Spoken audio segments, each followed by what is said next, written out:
So, as everybody could see, well, I'll wait until some people jump on here. Hopefully, people will jump on. All right, there's Jeff. All right. So, as you can see, oh, I've got a request. It looks like this is going to happen. Let's see if they block Jeff or if he can actually get on. Yeah, there we go. Wow, man, they've got you blocked, brother. This is amazing. I'm so glad we found a way to do this. Well, Now, yeah, it shows the kind of the impact you're having, right? Because they're yeah, it's worried true. about you. They're It's worried true. about And when we're done with this whole thing, Robert, just when you after you push end, you'll have a choice to save it. you. Yeah, So I will. save it, and then I can direct people to wherever we can, share the video. Awesome. Okay. Yeah, you'll guide me through that because I'm completely Instagram illiterate. That's what I was telling Jeff before we got on this, when we were talking on the phone. I said, I had to get on Instagram just to do the interview with you the first time we did an interview. So I'm completely Instagram illiterate, guys. You're going to have to bear with me. And yeah, just after this is done, when you press that little X in the upper corner, when it ends, the next screen will say save video. And so you just save it, and then it'll say post to IGTV, and just put post to IGTV or save or whatever. And that way it'll be up there and it'll be good, and then we can copy it. Yeah, I remember that from some of the lives I did. So at least I'm that far along. All right. Well, let's get this party started, okay? Yeah, man, let's do it. I want to ask you, right out of the gate here, I want to ask you about some big stuff that's going on this week, namely Alberta, Canada, where a guy represented himself in court, subpoenaed the health department, asked for an isolated SARS-CoV-2 virus. They could not produce it. And now there's no more mask mandates, no more vaccine mandates, no more quarantining. Alberta is a completely free province. Yep. And this reminds me of when you step into a courtroom. There's a whole different experience you have than a lawyer who's a member of the Bar Association. Can you tell us about that? Well, there's a couple things going on. The fact that he was, well, I don't like to say representing himself because he was actually present. So he wasn't representing anything. He was already present. So I don't ever represent myself. I'm always present. So the reason, I wouldn't say the reason, but what happens with a bar attorney is, of course, they're officers of the court. And their first allegiance is to the state, second is to the court, third is to the client. And that's in Corpus Juris Secundum, which is a law encyclopedia. When you look up the subject of attorneys, that's what it says in there, right? Their first allegiance is to the state, the second is to the court, and the third is to the client. So a lot of attorneys, they don't want to lose that bar card. They don't want to lose that status. And if the judge starts threatening them, they back right off. I do happen to know one that doesn't buy into that, though, but that's another story. But most of them, right, they don't want to lose their job. They don't want to lose their status, It's not something that I hope people aren't thinking that I don't like attorneys. It's not about that. But, when these guys go in there, number one, they're going in as plaintiffs. So this is really what happened in that guy's case. He was a defendant. And in law, the defendant doesn't have the burden of proof. The plaintiff does. So remember, they arrested this guy for some sort of COVID violation. So when he went in there, because he was representing himself, the judge had to aid him in getting a subpoena. So when he got the subpoena to say, okay, well, this is fundamental to my case, I need to know if the virus exists. So you have to prove that. And it's really that stupid simple. But when you go in as a plaintiff, they don't have to prove that. All they have to do is, put up a bunch of smoke and mirrors that just keep, circumventing what you're trying to prove because you're the plaintiff. So he was the defendant. He doesn't have to prove. They do. And it was that simple. And that's it. And because of that, once they said, well, we don't have a virus, everything falls apart. Everything. Yeah, everything. It's amazing. And then to get current with Trader Joe's, I submitted a demand for correction and investigation by the Attorney General. And they're freaking out so much where all the people that signed on this demand for correction with me, the employees, they're calling them all individually and bullying them and saying, did you sign an agreement where you asked for a third party to represent you? like, I don't even know why they think that this is so bad. But the moment that the employee said, yes, I did ask Jeff Weitzman to represent me, to be my spokesperson, they Mhm. asked him, why did you do that? And this one gentleman said, because I'm concerned about the illegal behavior that Trader Joe's is participating in right now. That's Mhm. all I needed to say. They fired him. They fired another woman. There's, I think, 6 people that signed. They've now fired 2.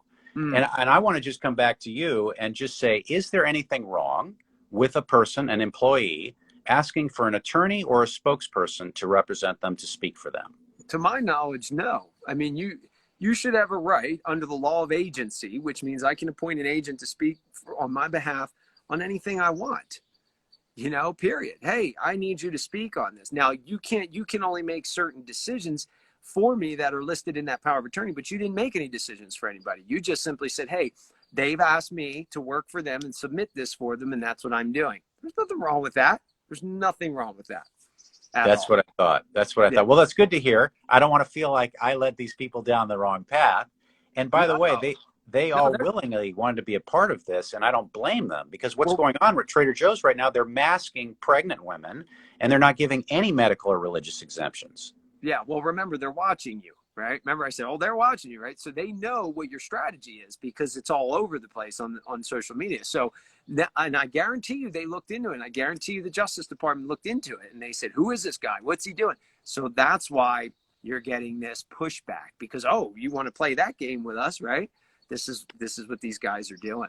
So now we have to be strategic about it, but we can talk about that Yeah, offline. we can. We can. And I think they're counting on an employee at Trader Joe's doesn't have enough money to go the next distance. Sure, absolutely. I'm sure they are. I'm sure they are. And what they don't realize is that there's an army of rich people in Beverly Hills that would love to see nothing more than corporate America brought to its knees. So Right. that, okay, all right, game on. Game So on. yeah, again, I can't give legal advice. I don't give legal advice, but I can definitely throw around ideas with you and bounce things off. My purpose is much. There's a broader thing, so that's hard for me to focus on Yeah, that. yeah. But the bigger picture, yes. I mean, basically, what I see with this whole you know vid, we'll just call it the vid, um, is that a lot of people aren't even looking at the treaties that protect us, right? The human rights treaties.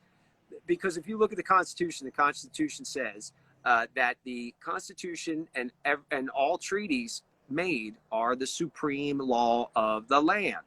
Well, what treaties have we signed? We've signed the Genocide Treaty with the UN, and what does it describe genocide as? Harming a group of people mentally or physically, not and, or, right? So they're already causing genocide, even though people aren't, well, we can say people are physically harmed, but remember the burden of proof is on the plaintiff.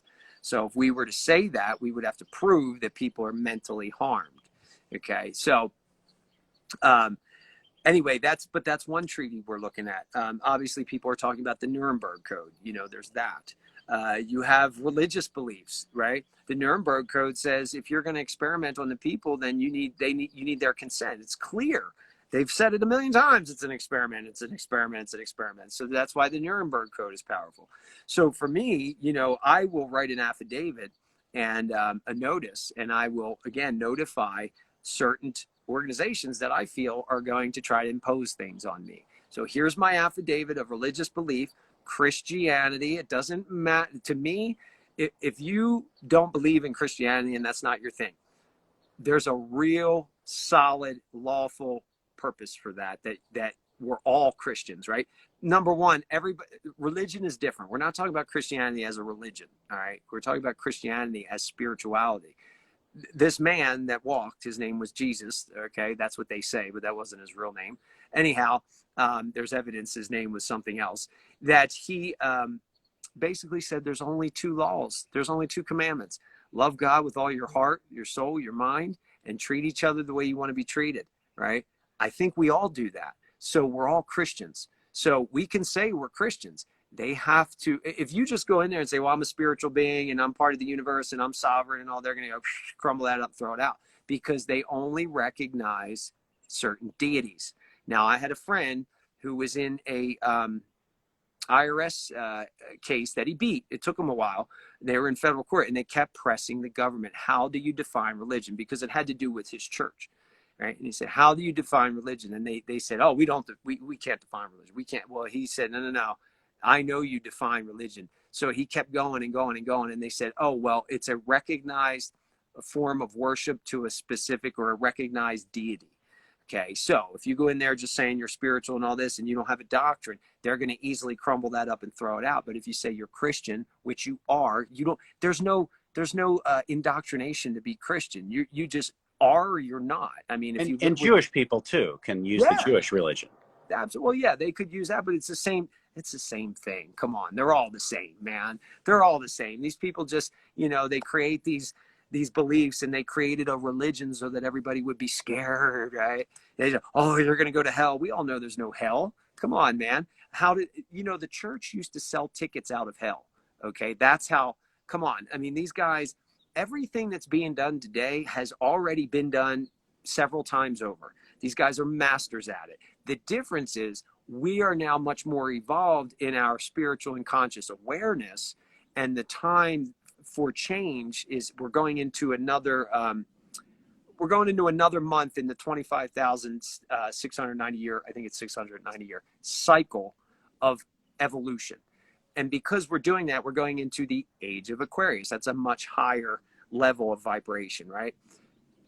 Years and years ago in the last cycle, the last 2,500 year cycle, that wasn't the case. We weren't supposed to do this, what we're doing now. So they're not going to win.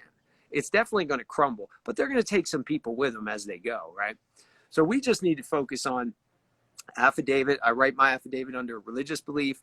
I write my affidavit under specific laws, right? Specific jurisdictional principles. That's a big thing too. We could talk about that. I write it under the Constitution being the supreme law of the land, as well as the treaties made, and that they have to abide by that. So I write my affidavit and I put my notice together and I go, here's my notice. I'm going to write up an agreement. And if anybody does this, this, or this under your direction, you've agreed to the following charges. But you need to make a move on me first. When you make a move on me, you have to pay me these charges because you're a municipal corporation. You're either a municipal corporation or you're a government organization. Which one is it? Well, here's the problem for them. Municipal corporation has to have a contract to do business with the public. But that's what they are, right? They're Dun & Bradstreet number. We've talked about this. If they claim that they're not, then they have to have an oath of office filed. None of these guys have an oath of office filed. I know that. We've all asked them. And as soon as you start asking them for oaths of office, they get all scared. It doesn't matter if you're talking to the clerk, the police officer. It doesn't matter. They don't have oaths of office. Some of them do, but very rare few of them have oaths of office filed. So the point being, you send them an agreement, you beat them to the punch. You go, well, look, if you are a municipal corporation, we have to have an agreement. So far, I see no evidence that you're not. And if you come to me and make a claim that you're not, the burden of proof's on you. Where are you going to pull the evidence out when I've got your Dun & Bradstreet report that says clearly you're a municipal corporation? Your bylaws say it. I mean, so by doing that, you're taking away their excuse as operating as a corporation. So now they have to honor the Constitution. Absolutely. Yeah. Well, they have a choice. They have to now clarify, are they coming at me as a municipal corporation, or are they coming at me as a constitutional government? Because if they're coming at me as a constitutional government, they're out, because I'm a non-citizen national. I'm not a U.S. citizen. You don't have any jurisdiction here. I'm a non-citizen national. You're all non-citizen nationals, by the way. You're not a U.S. citizen. And by the way, religious exemptions have been so poo-pooed in our society. But when I hear you talk, I get the sense that no, a religious exemption is about as strong an argument as any when an employee is relating to an employer who's trying to tell them they have to do something.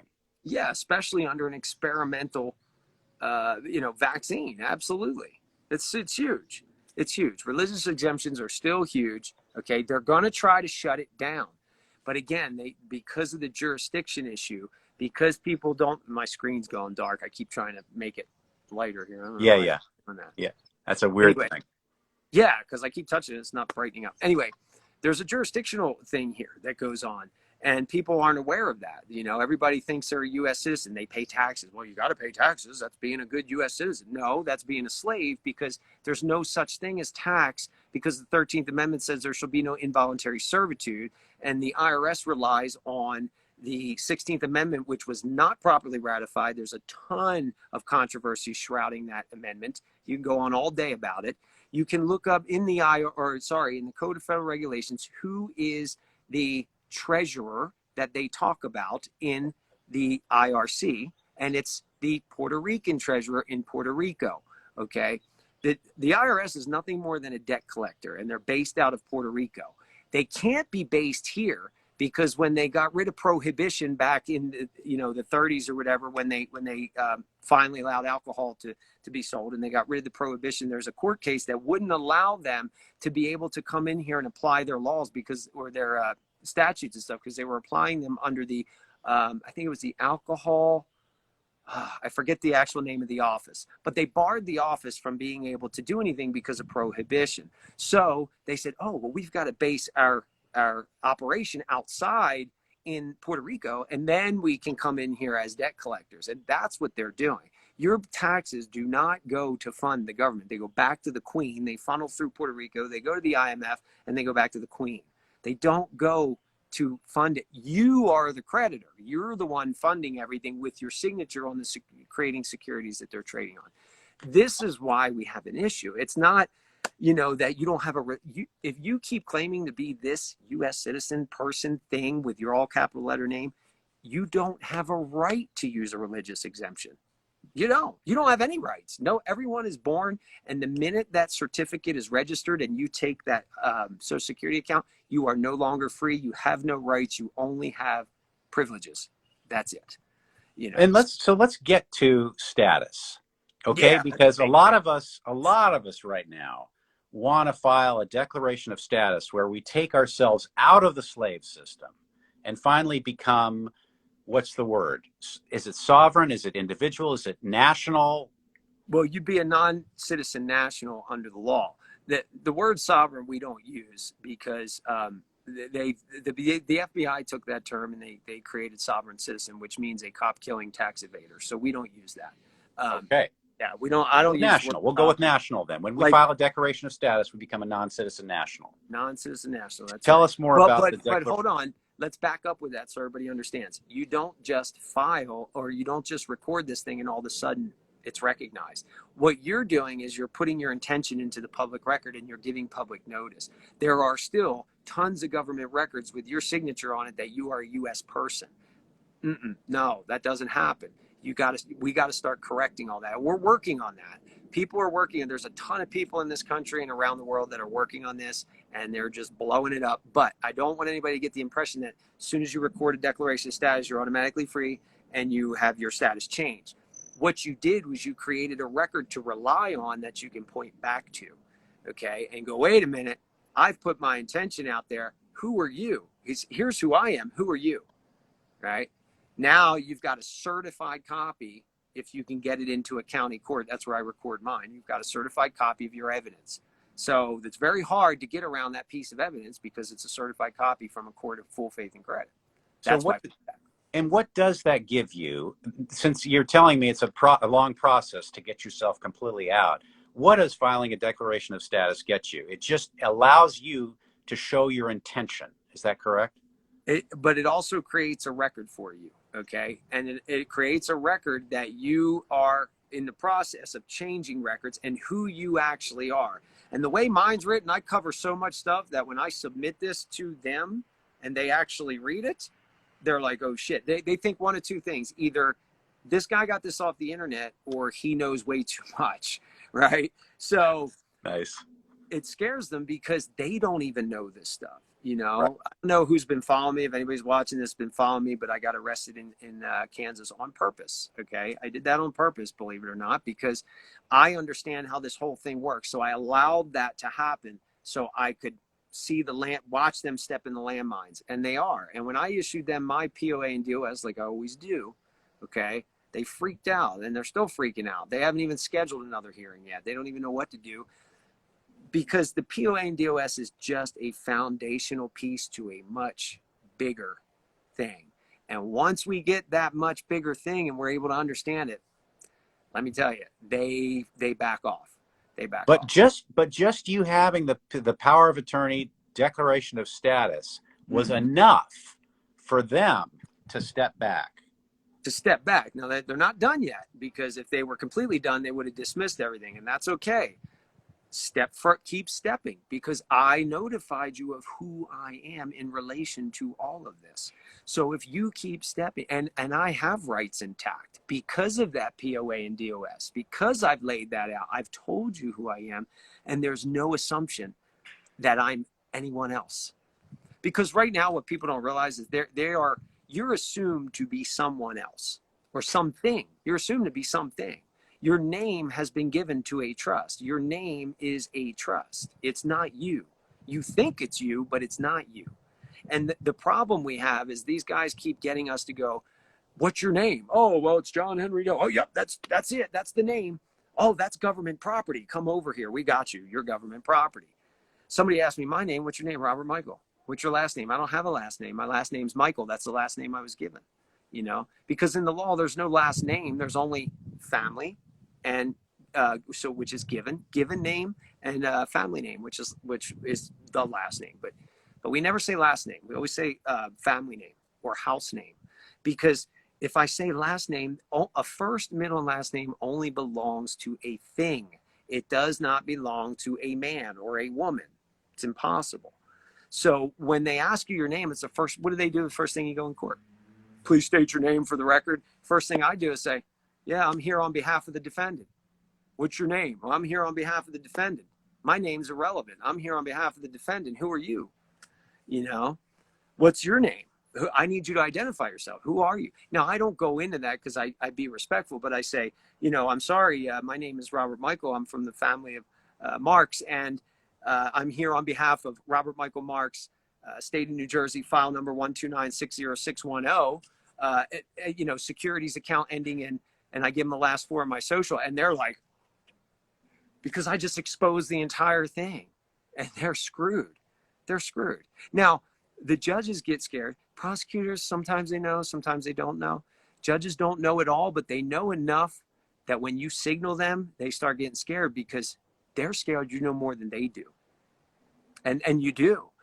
And what they'll do is they'll get on the phone with their bonding company. Hey, I got a live one here. Should I be careful? Because if they misstep, I can attack the bond that they operate with, and they're fired. They'll never work again.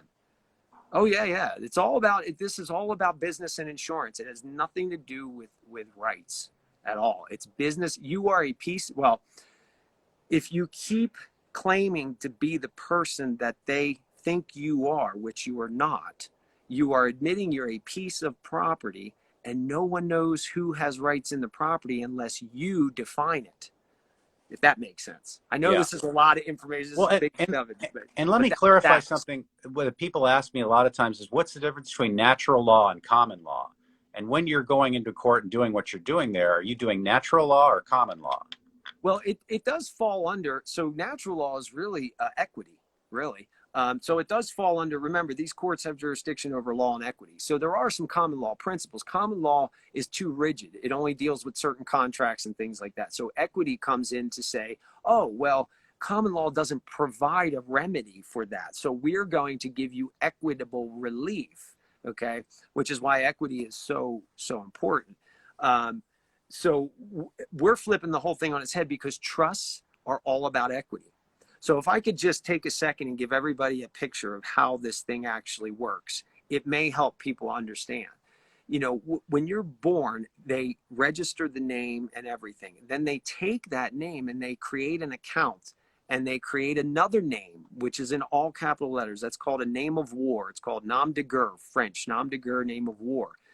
They create that name, and now they own that. And that name is a trust. It is a trust that has a trust account, and the trust account is a social security number. And I know this because we have proof. I already have proof that this is what they call it. And I'll explain to you in a second what we did. We took our names, and we took a change of address form, and we put our We put the change of address date as our birth date.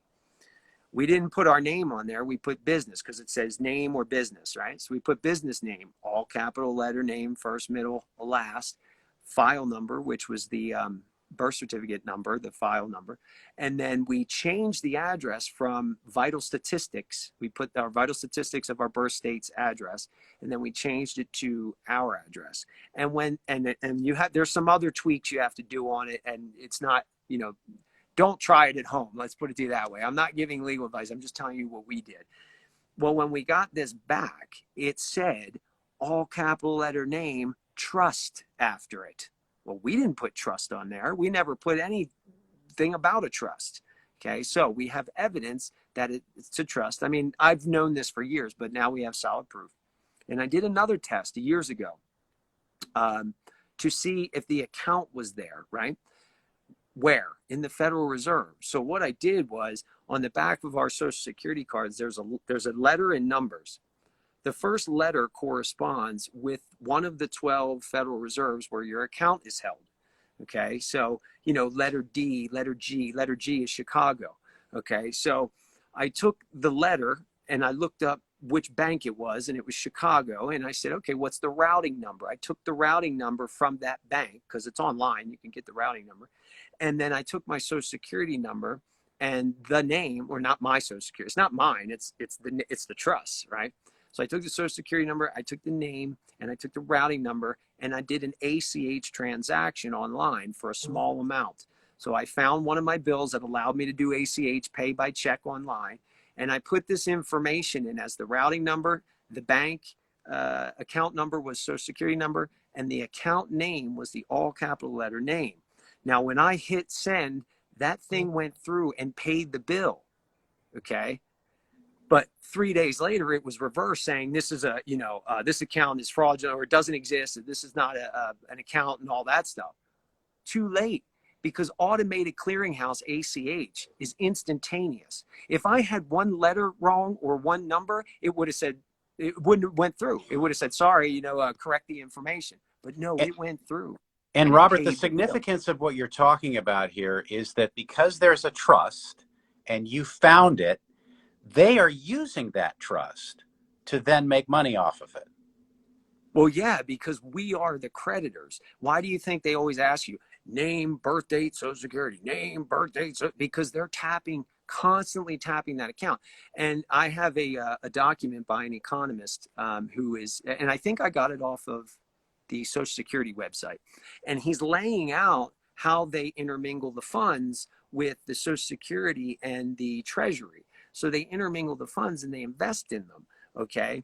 But every signature that you sign, everything you sign that is government-related, state-related, traffic tickets, IRS forms, you name it, everything you sign, you are creating money for them. You're giving them a loan, actually. They actually owe you that. And I know people that use IRS forms and get money back. Now, I don't know how to do that. I don't do that, but people do it, okay? And I've seen the checks. Like, they know how to operate this thing.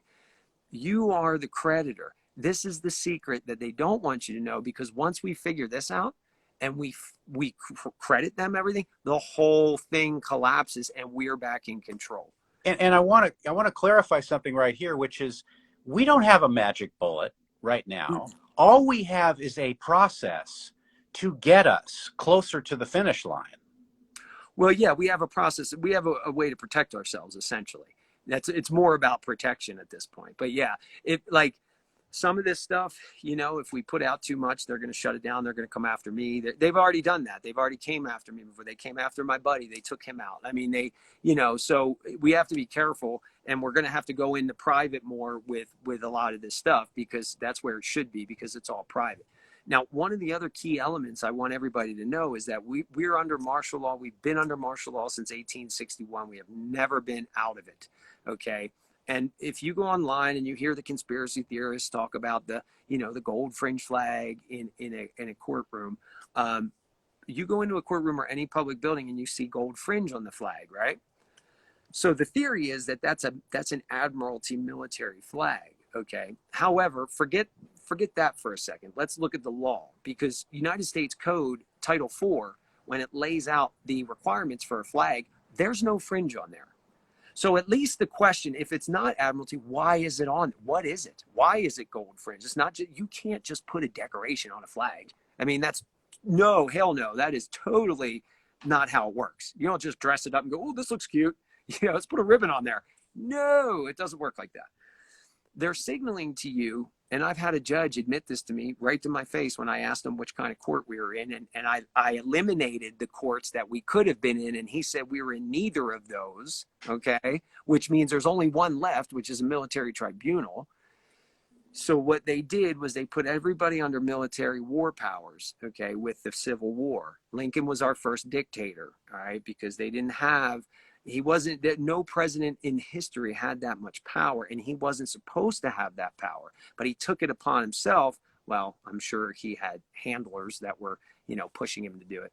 And he became the dictator, and they created the war powers. Now, they never repealed those.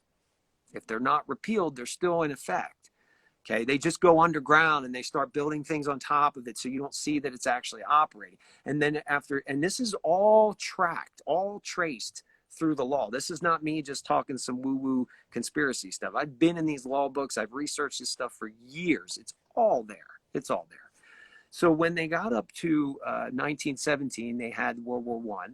They put the Trading with the Enemy Act in place, where anybody trading with an enemy needed to be licensed, permitted.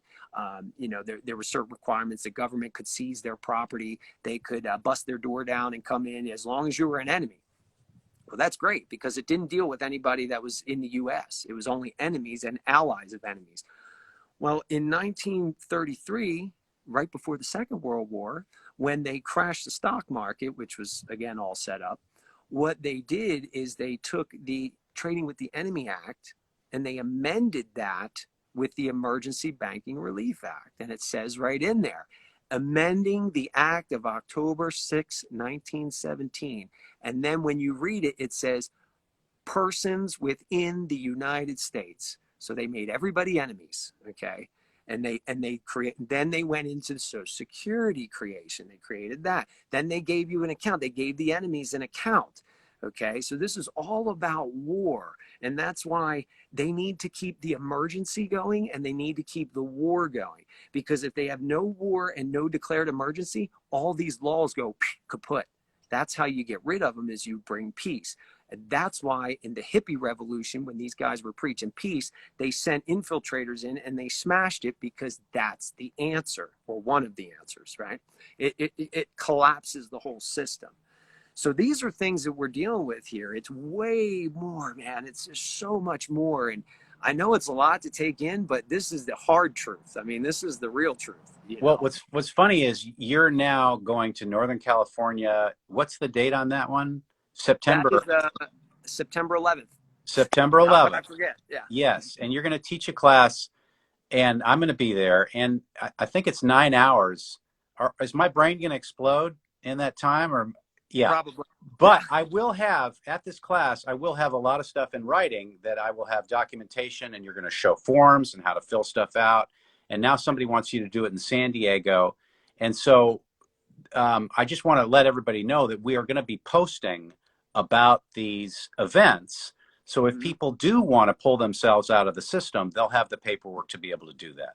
Well, it's educational. So again, I don't want to give the impression, though, that the paperwork is done where you just go and you pull yourself out of the system. So this is education on how you can start to protect yourself in many ways. Private member associations. I'll be teaching trusts. I'll be teaching about churches, 508c1a. That's another big one. Like all these churches, they're all government churches. They file 501c3. When the IRS code says 508c1a doesn't have to file 501c3 and can still have all the benefits of a 501c3, but they don't have to file any paperwork. But it has to be a church and it has to be run correctly, right? There's so many different ways to protect ourselves right now without saying, oh, we're out of the system. So here's the thing. Everybody's, well, you got to be out of the system. You got to be out of the system. But I've proven that I still have my name and organization in the system, and I'm able to be protected. So this is what we want to teach people so that they understand how to operate in honor, contractually speaking, because it's all a contract, right? So we get there first. Then when we're ready to finally, and not when we're ready, but it's going to take some time to be able to actually start plucking ourselves out of the system. There are people who are so close to it right now. They're right on the brink, but we want to get people, we have to get people educated, education. And let's clarify the purpose here of why we're doing what we're doing. It's to protect ourselves. It's not to tear down the government, because obviously they will win that battle. We're not tearing down. We're building up and we're protecting. Absolutely. Yep. That's exact. And it's funny you just said that, because you just reminded me. In actuality, this name and this trust that I'm talking about, that's all hidden and everything, the government owns that. So when another government agency comes at us and says, you this and you that, whoa, wait a minute. You're talking about a federal government account that we have proof exists, and I don't have a right to answer for that thing. You need to contact the Attorney General and tell them that you're trying to administrate one of their accounts. It ain't me, it That's ain't awesome. me. So we are protectors. We're actually protecting them by saying, no, you need to go, police officer, you need to go, whomever, corporation, you need to go to the secretary or the Attorney General and tell them that you're trying to access an account, but I can't give you access to that because I don't have the authority to do it. And I think the reason why this is so important is, as people are struggling with their employers who are doing these illegal mandates for them, it's important for them to understand the goal is not to get your employer to behave properly. You might never win that war. The goal is for you to protect yourself, create something new, and in that new place, you can thrive. Yeah, absolutely. And protect yourself, because if they don't have a right to do it, then they can't do it. The thing is contracts. So what will be somebody had asked, what the seminars are about. They're educational. So what I'm doing is I'm laying out the facts, which I'll have law and stuff that we go over. It's an educational course. You come, I'll have everything on PowerPoint. I'll be explaining things, pamphlet, documents, and say, look, this is how I've spent 12 years of figuring this out, and this is how I understand it all to work. And I've got, legal counsel with me that can confirm, that my work is solid and what we've done. And all I'm trying to do is help educate people so they can continue moving. Now, a lot of people think that, oh, it's common law. It's common law. It's not common law. It's military law. It is contract law, and it is trust law. And if you keep going with common law, eventually you're going to get shut down, because it's not the only law that's in place here. There's a lot more to it. So what I'm trying to do is say, look, here's the whole kit and caboodle, guys. It's a lot to take in, but we've narrowed it down. Bam, bam, bam, bam, bam. And then teach everybody why those points are really important and what steps we can take to actually, correct that. That's what the seminars. And I just want to say, speaking for me personally, just learning about trusts, huge. Huge. So that your teaching about trust is going to blow people's mind. Before we go, I wanted to get to a few other things. I wanted to get to jurisdiction, constitution, and you have covered on trust a little bit, but can you talk a little bit about jurisdiction and constitution? Well, again, jurisdiction, everybody believes that they live in the United States. You don't live in the United States. You live in the United States of America.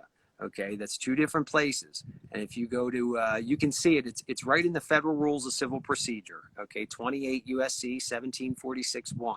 It's unsworn declarations, and it says in there that you can swear a declaration without the United States, but under the laws of the United States of America. Well, if they were one and the same, how could you do that? You can't do that. Article 1, Section 8, Clause 17 of the Federal Constitution says the United States has exclusive legislation in the 10-mile square and any land sold to it by the legislature, by approval of the legislature of the state.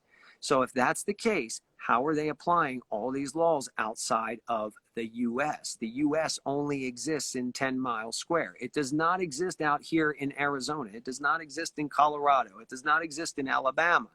Only the United States of America does. It's all wordplay. It's word trickery, deceit, and wordplay throughout the entire law. It's, so jurisdiction is, I'm a non-citizen national. If you go to the Government Printing Office Style Manual, just Google it, Government Printing Office Style Manual, Section 5.23. Scroll down till you find 5.23, and it says nationalities. Now, what's a nationality? Well, that's somebody that's come from a nation, right? Nationalities: Alabaman, Floridian, New Jerseyan. That's your nationality. You are a state citizen under the 14th Amendment. It clearly says there's two citizenships, federal and state. Okay. United States citizenship was created for the slaves when they freed the slaves. Okay. So after the Civil War, they freed the slaves and the slaves had no state. Okay. Meaning they weren't allowed to vote, so they were stateless. So what they did was they said, oh, we'll create a federal citizenship with the 14th Amendment and they can be federal citizens. But everybody thought, oh, well, I'm a U.S. citizen too, because prior to that, they used to say citizens of the United States, which is different. So again, they use this word interchangeably, and it's just a total deceit. So they created this U.S. citizen. Now everybody checks off U.S. person, U.S. citizen, U.S. person. Well, that belongs in D.C. and they own that, right? But state citizen, no, they don't own that, right? So we're a non-citizen national, because then they even hid the state citizen thing and turned it into non-citizen national.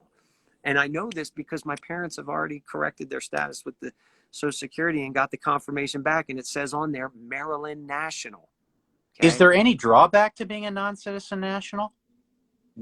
Well, not really. I mean, you have all your rights back. I mean, it's pretty rock solid. But the thing is, the system administrators are so dumbed down that they don't know this stuff, and the attorneys don't know it either, because they're not taught. If they taught the attorneys, then everybody would be free, right? Well, I can't do that. So this stuff is really, really esoteric, but it's true. I'm telling you, because I've lived it. I do it. I live it every day. It's true. It does exist. And I could give you tons of people if they wanted to step up and say, yeah, he's right. I do this too. I mean, I'm in touch with thousands of people all over the country and the world that are onto this stuff. So it's really big. So jurisdiction is very, very important. That's one of the first things we should know, because that is a solid piece of status, so to speak. Yeah, and let's talk about the Constitution for a minute. Tell us about that. Well, I know people think it's the greatest document ever written. I don't. I think it's the most damnable thing they could have put in place, because what did Ben Franklin say, for those of you that know, when they came out of the Constitutional Convention and a woman asked him, what kind of government did you guys create? And he said, a republic, ma'am, if you can keep it. Now, why would someone say that? If you just created a government that was solid for the people, by the people, why would you even have that on your mind? Ben Franklin was an agent of the Crown of England. He was subservient to the Pope, all of these guys. Okay. The Constitutional Convention was held in secret, mostly in secret for the most part. Yeah. Patrick Henry wasn't invited. He was an anti-federalist. He was one of the most, well-known patriots of the time. And you know what he said? He goes, how dare you go in there and write a contract for me and say, I'm you, we the people. I didn't tell you to do that. How are you going to write a contract for me? And I was like, he's 100% right.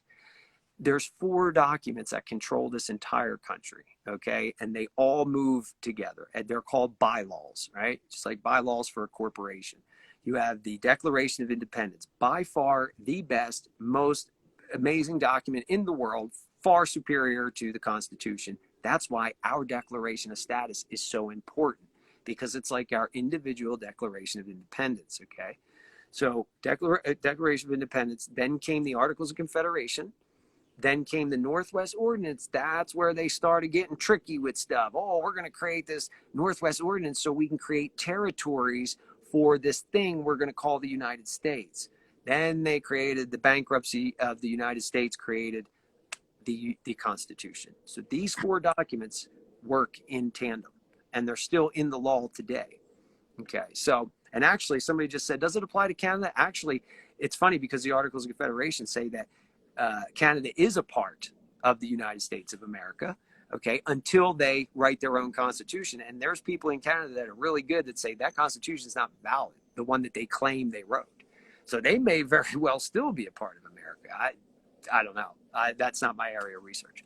But the Constitution it's still in place and has protections. It does. And I'm not saying that it doesn't, okay? And I'm not saying I won't use it. But don't for 1 minute think that that thing wasn't planned to be subverted. It was put in place to be subverted.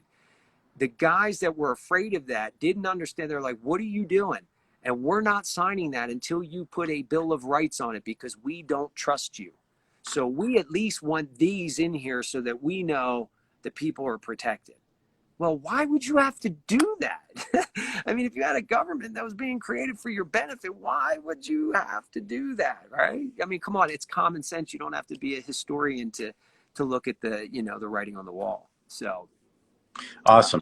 Well, before we go, I just wanted to see if we could provide any relief to those folks that are going through this impending, you have to have the jab by September 1st or you will be terminated from your job. And what I'm telling people is start the dialogue now, get it yep, in writing, yep, present them with the law, which for all intents and purposes, you're serving notice and saying, here's the law, how are you going to accommodate it? Let them, make their excuses back to you. You keep giving them the law. And then if they're still not going to listen to you or respond to you, then you can take it to the next step. You can hire an attorney if you like, and he can send nasty letters to them, cease and desist letters, whatever. You can also do what we did with Trader Joe's, which is, this call for an investigation. Is there anything you would want to say to these folks to help them to navigate this whole thing? Yeah, I definitely think that, again, if you can draft an affidavit that, again, goes over these points, and then a notice, like you did, Jeff, and you would give notice, but you have to serve it, right? Because I think you went over that with people. Serve proper legal service is important. Okay, now, like Jeff said, you're building a case, right? Unfortunately, you're going to have to get some sort of legal representation to push it further if they terminate you. But again, I think we've got some attorneys that are really waking up, and they do want to fight this thing. So, we can't poo-poo attorneys as selling us down the river all the time, because a lot of these guys are starting to wake up and they're getting pissed too. They have families and stuff as well, So yeah, that's what I would say. That's about all we can do at the moment. Now, like the guy in Canada, if I was arrested for a COVID violation, I will tell you right now, the first thing I'm doing is what he did. I'm subpoenaing evidence. Okay, I'm subpoenaing evidence that this thing exists. That's the first thing I'm doing, right? Because I'm the defendant. I have a right to my defense. I have a right to subpoena, evidence. So that's what I would do as a defendant. You're going to get a lot further because you're not the plaintiff trying to prove that, you don't need this vaccine or that it's religious or whatever, which you can do. I'm not saying it's impossible, but, like for me personally, I'm not worried about that, because I will immediately send them a contract and say, anybody comes on this property, tries to come at me, fires me, does this, that, or the other, because of what you guys have fabricated, that triggers your agreement to this contract. And here's my fees, so. And I want to say, people are asking about the paperwork that I did. My paperwork is all available on my website, www.worksofyourhands.com. That's worksofyourhands.com. And if you scroll to the bottom of the front page there, I have some PDF documents you can download. And one of them is everything that Robert and I just talked about. The affidavit, serving it properly by using certified mail, a certificate of service. Is that the name of that certificate of service? What's that paper that we did? No, there's certificate of service. Yes. Certificate of service. Yes. And then the demand for correction, which lists all the laws that they're breaking. All of that is available as a PDF document on www.worksofyourhands.com at the bottom of the page. And then for Robert, I want everybody to know that he is located at privateestatetrust.org, and you can find him there. Robert is also going to speak at the Health Freedom for Humanity Symposium in October. He's got another event coming up in September, which I will publicize, which, again, it's this 9-hour adventure where we're going to try to keep our brains from exploding. But it's educational intensive, yes. But we will get all the educational stuff, and we'll get paperwork too, right? Well, I show everybody my documents and offer templates. Remember, I can't give legal advice and I can't draft documents for you. So Jeff and I both offer templates for you to take and put your information in and edit it, because it's your documents, not ours. Exactly.